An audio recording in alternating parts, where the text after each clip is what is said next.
இத பாருங்க பசங்களா, இன்னைக்கு நீங்க எல்லாரும் இங்க இருக்கீங்கன்னா நீங்க ஏதோ தப்பு பண்ணிட்டீங்க, குற்றம் பண்ணிட்டீங்கன்னு இல்ல. சின்ன தவறால தான் நீங்க இங்க இருக்கீங்க. இத நீங்க ஜெயிலுன்னு நினைக்காதீங்க. ஒரு ஹாஸ்டல்னு நினைச்சுக்கங்க, படிக்க வந்திருக்கீங்கன்னு நினைச்சுக்கங்க. இங்க இருந்து எத்தனையோ பேர் படிச்சு டீச்சர், லாயர், டாக்டர்லாம் இருக்காங்க.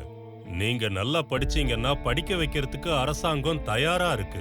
அதனால நீங்க யார் யார் என்ன படிக்கணும்னு நினைக்கிறீங்களோ, உங்க லட்சியம் என்னவோ ஒவ்வொருத்தரா சொல்லுங்க. சார், என் பேர் குமார் சார். நான் லாயர் ஆகணும்னு நினைக்கிறேன். குட். கோர்ட்ல நியாயத்துக்காக நீ போராடினா ஜட்ஜா கூட ஆகலாம். சொல்றது புரியுதா? உட்கார்.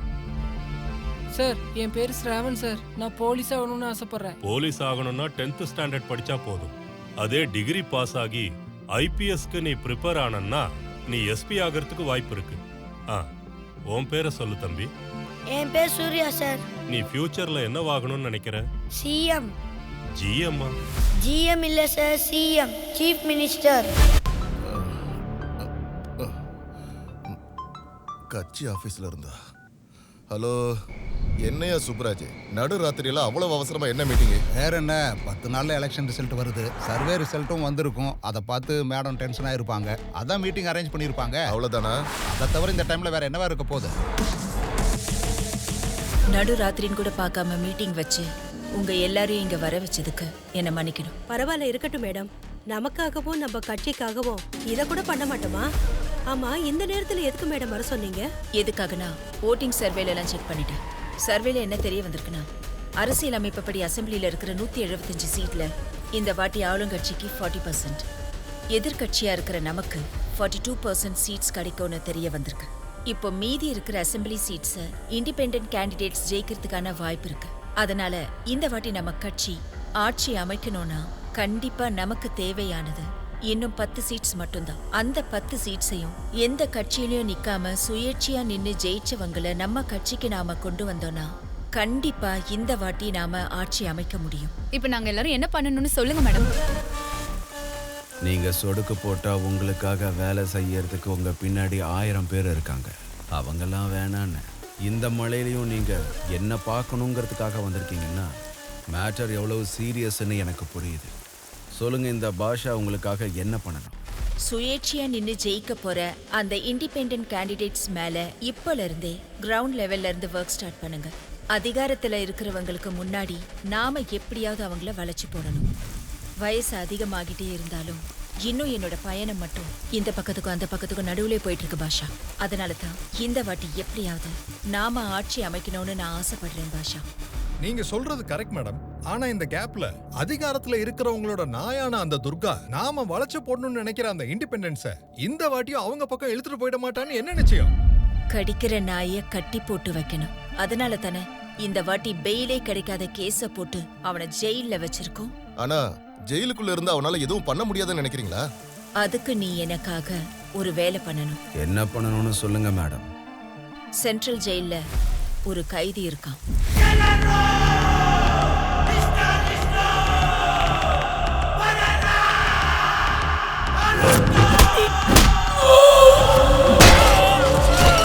ஒரு 10 பேரை ஜெயிலுக்குள்ள அனுப்பி வச்சு அவனை கொலை பண்ண. அவனோட பேரு துர்கா.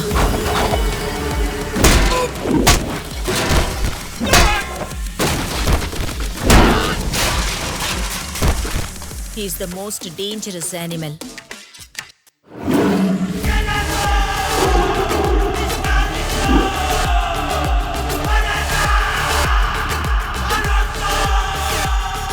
டேய் அஜி, நம்ம ஆளுங்களை எவனோ அடிக்கறடா. சீக்கிரம் வா.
அவன் விஷயத்தை என்கிட்ட விட்டுருங்க மேடம், நான் பாத்துக்கிறேன். ஏய், இது ஜெயில நினைச்சியா இல்ல பப்ஜி விளையாடுற கிரவுண்ட் நினைச்சியா? சொல்றா, எதுக்கு அவங்கள அடிச்ச? மொறப்பெல்லாம் வேண்டாம். அடங்கி போன இங்க இருக்கிற வரைக்கும் நீ சேஃபா இருக்கலாம். இல்லன்னு வச்சுக்க, என்ன பத்தி தெரியாது, நேரா திஹார் ஜெயிலுக்கு அனுப்பி விட்டுருவேன். யோ, என்னைய பாக்குறீங்க? அவனை எடுத்துட்டு போய் செல்ல போடுங்க. Jailer sir. சொல்லு பாஷா, என்ன விஷயம்? என்னோட ஆளுங்க ஒரு 10 பேரை ஜெயிலுக்குள்ள அனுப்ப போறேன். இந்த வாட்டி யார போட போறீங்க? துர்காவை. துர்கானா ஆளுங்கட்சியோட ஆளு தானே? ஆமா சார், அவன்தான். அவனை போடுறதுக்கு எதிர்கட்சிக்காரங்க கிட்ட எவ்வளவு வாங்கின? நமக்கு அதுல எவ்வளவு வரும்? எப்பவும் போல வர வேண்டியது உங்க அக்கவுண்ட்டுக்கு வந்து சேர்ந்துடும். ஸ்டேட்ல இந்த வாட்டியும் நம்ம ஆட்சி தான் அமைய போகுது. அதனால நாளைக்கு என் ஃபார்ம் ஹவுஸில் உங்க எல்லாருக்கும் பார்ட்டி வச்சிருக்கேன். ஹலோ சிஎம் சார், சென்ட்ரல் ஜெயில இருந்து ஜெயிலர் மதுசூதன் பேசுறேன். உங்ககிட்ட ஒரு முக்கியமான விஷயம் சொல்லலான்னு தான் ஃபோன் பண்ணேன். என்ன விஷயம் சொல்லுங்க. ஜெயில இருக்கிற உங்க ஆளை போட்டதுல எதிர்கட்சிக்காரங்க பாஷாவை அரேஞ்ச் பண்ணியிருக்காங்க. இப்போ உங்களுக்கு உங்க ஆள் தேவையில்லைன்னா நான் கண்டுக்காம விட்டுடுவேன். இல்ல அவனோட அவசியம் நமக்கு தேவைன்னு நினைச்சா என் உயிரை கொடுத்தாவது அவனை காப்பாத்திடுவேன் சார். அதான் சார் விஷயம். அவனை நான் காப்பாத்தவா இல்ல அப்படியே கண்டுக்காம விட்டுறவா? எனக்கு ஒரு 10 நிமிஷம் டைம் வேணும். சரிங்க ஐயா, உங்க காலுக்காக நான் வெயிட் பண்றேன்.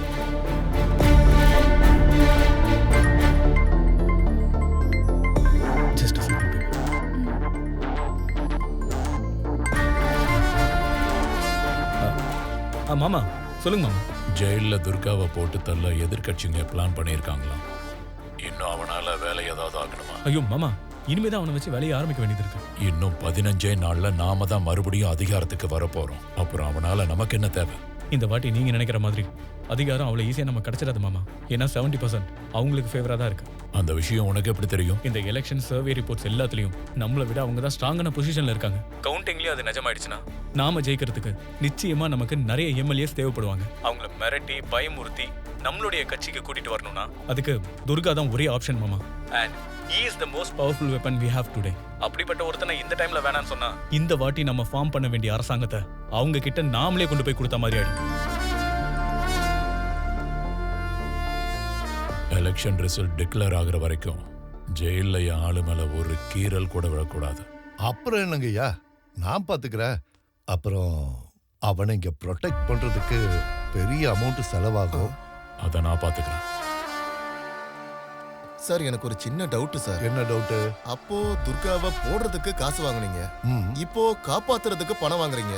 இது ரெண்டத்துல நீங்க எதை சார் பண்ண போறீங்க? எனக்கு ஒரே கன்ஃபியூஷனா இருக்கு. பைத்தியக்காரன், இதத்தான் இங்கிலீஷ்ல பாலிடிக்ஸ்னு சொல்லுவாங்க.